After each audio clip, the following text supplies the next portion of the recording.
Just breathe deeply. It's the most repeated, least useful instruction in wellness culture. And today I will show you why and what to do instead. Hi, my name is Alex from Yoga Space, and this is Breath Pillar Education. The universal yoga tradition organizes breath around 8 fundamental parameters, and each is a separate lever. Each one produces a different physiological state. Volume, how much air you move. Time and speed, the duration and pace of each phase of breath. Ratio is the proportion between each of those phases. Channel refers to where breath comes in and out. Temperature is about whether a breath is cooling or warming. Sound refers to the vibration you add to your breath. Pressure refers to the muscular force applied to your breath. For example, the contraction of your throat or glottis. And last but not least, sharpness is the texture and edge of the airflow. This essentially means how smooth you transition between each of the 4 phases. For example, when you transition from inhale to exhale is very harsh and abrupt, it's very sharp. And the smoother the transition, the greater the effect for parasympathetic arousal in your nervous system. However, this is not like scientifically reviewed as of now. This is just my experience based on my practice. In today's video, we will explore 3 of these parameters in depth. Those 3 that are the most accessible and give you most of what you need for practical nervous system regulation. Ratio, channel, and sound. These 3 operate through distinct physiological pathways, and they don't add redundancy but build on top of each other. They complement each other and increase the overall effectiveness. Every breath has 4 phases, but in our general daily life we only really use 2. And in the yogic framework, we consciously utilize all 4. And these are inhalation or puraka, the hold after the inhale, which is also called internal breath retention, or antara kumbhaka. Then third, the exhale or rechaka. And finally, the breath retention after the exhale, the external retention, which is called baya kumbhaka. Now each of these 4 phases is a separate lever that has a distinct and slightly different effect on your nervous system. Inhalation is sympathetic and active, and internal breath retention increases this effect. Exhalation is parasympathetic and passive, and here too external breath retention tends to increase this effect. And now here's where things get interesting. The ratio between these 4 phases and the channel you use to breathe is how you give direction to the system of breath. There's a small adjustment you can make that has measurable effects and then relates to the ratio parameter. And this is to extend the exhale past the inhale. So let's say you inhale for a count of 4 and exhale for a count of 6 or potentially 8. Your heart rate drops with every exhale, and this is not a hack or a glitch in the system. It's simply the vagus nerve applying the brakes. And if you extend the exhale compared to the inhale, if you increase the ratio, the braking effect gets stronger. And this means that the parasympathetic phase of your breath cycle now occupies more total time per breath. And the result is simply a shift toward vagal tone and parasympathetic dominance. You feel at ease and relaxed. Let's try it right now. 4-second inhale. Brief pause. 6-second exhale.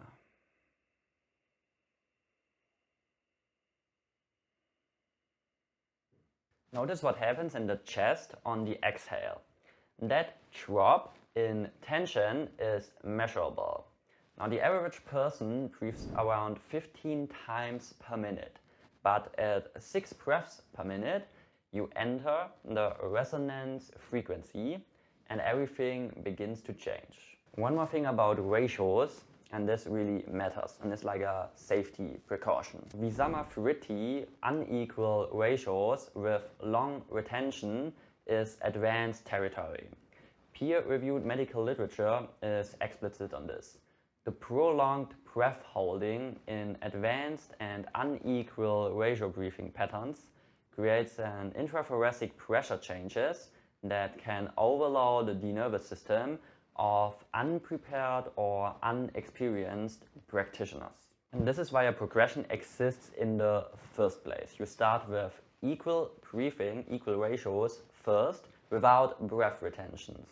And then try adding short extended exhales, and eventually you can add breath retentions, the holding of your breath. And when these get comfortable, begin to increase the duration and intervals. The second parameter is channel, and this simply means where the breath is moving in and out, so to speak.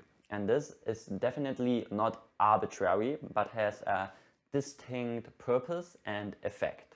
You've maybe heard that your body cycles naturally between left nostril dominance and right nostril dominance, or sympathetic and parasympathetic dominance, roughly every 90 minutes.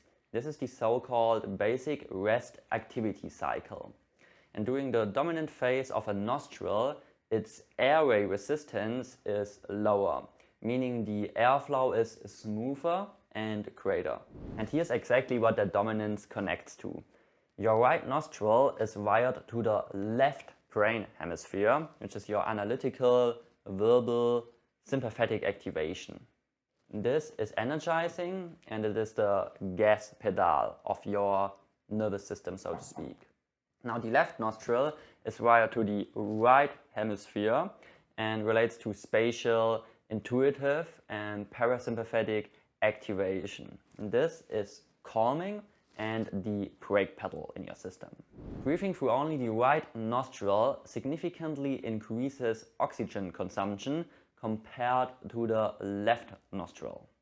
One controlled study measured a 37% increase. And this is not a small effect. That's actually your nervous system shifting state through a structural choice. And now let's explore the different channels of your breathing mode. The first option is Surya Bhedana, or solar piercing. Here you inhale through your right nostril and exhale through your left. The right nostril channels solar energy, is activating, warming, and left hemisphere dominant. Use this when you need to be focused and energized. The hand position for this is Vishnu Mudra. Lengthen your index and middle finger while connecting your thumb and ring and little finger. This allows you to place your extended fingers on your forehead to stimulate concentration of energy to your third eye. And secondly, you have your thumb and your ring finger on both sides to close to your right or left nostril respectively. Inhale right, exhale left. This is the full technique of Surya Bhedana. The second option is Chandra Bhedana, or lunar piercing. And this is simply the reverse or opposite technique to Surya Bhedana. You inhale left and exhale right. This is calming, parasympathetic, and right hemisphere dominant. And you use the same hand position, Vishnu Mudra. It's just the reverse flow of energy. One quick note, in universal yoga, Surya and Chandra Bhedana are actually reversed and differently defined. So Surya Bhedana, instead of inhale right, exhale left, here is inhale left, exhale right. And this is simply because Bhedana is translated as piercing and the piercing happens when you exhale. So the exhale is the dominant quality. Exhale right, therefore Surya Bhedana, solar piercing, and exhale left, lunar piercing, piercing the left nostril that is responsible for parasympathetic and calming activation. Now you could ask which of both definition makes more sense. So is it more activating if I breathe in right and exhale left, or is it overall more activating if I inhale left and exhale right? And depending on which one is more active, this one should be Surya Bhedana. And I did some research, and actually the mainstream definition is more accurate on this, and that is because when you inhale with your right nostril, the inhale is also sympathetic and the right nostril is also sympathetic. So it's a double sympathetic activation.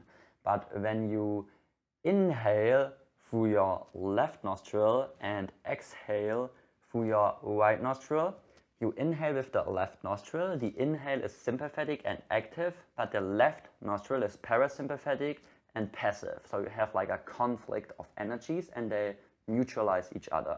Therefore, in my opinion, the traditional definition of Surya and Chandra Bhedana, Surya being inhale right, exhale left, Chandra being inhale left, exhale right. So the defining quality is where you inhale, makes more sense to me, biomechanically speaking. Next, Nadi Sodhana, or nerve cleansing. This technique is commonly referred to as alternate nostril breathing, and it is the most studied pranayama technique in modern research. You breathe only through one nostril and you change nostril before each exhalation. Hands again in Vishnu Mudra.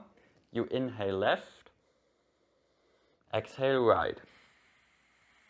In right, exhale left. This is one full round. One key detail here, and this is not arbitrary tradition. Always try to begin and end with your left nostril. This simply ensures that your practice closes in a parasympathetic directional state. Nadi Sodhana has consistently shown to shift the nervous system toward parasympathetic dominance. The effects are, for example, decreased heart rate and blood pressure, increased galvanic skin resistance, which is a marker of reduced sympathetic tone, or improved heart rate variability, as well as improved decision-making response. And balance does not mean equal activation of both branches in this context. It means autonomic flexibility, which is the capacity to move between states as needed. Combine this with an extended exhale, inhale 4, exhale 6, through alternating nostrils, and you're now stacking two parameters at once, ratio and channel. The effect is not additive, it is amplified. One more brief note, your mouth is also a channel. Sitali and Sitakari root breath through the mouth or partially open lips, but the primary effect there shifts to the temperature parameter. It is the so-called cooling breath. However, as this relates to a different parameter of breath, we will deal with it separately in the future. For now, we simply focus on the nostrils as the primary channels of breath. Next, the third parameter of breath today, sound. Specifically, the vibration you add to the breath. This is the so-called primary pranayama technique, or the bee humming breath.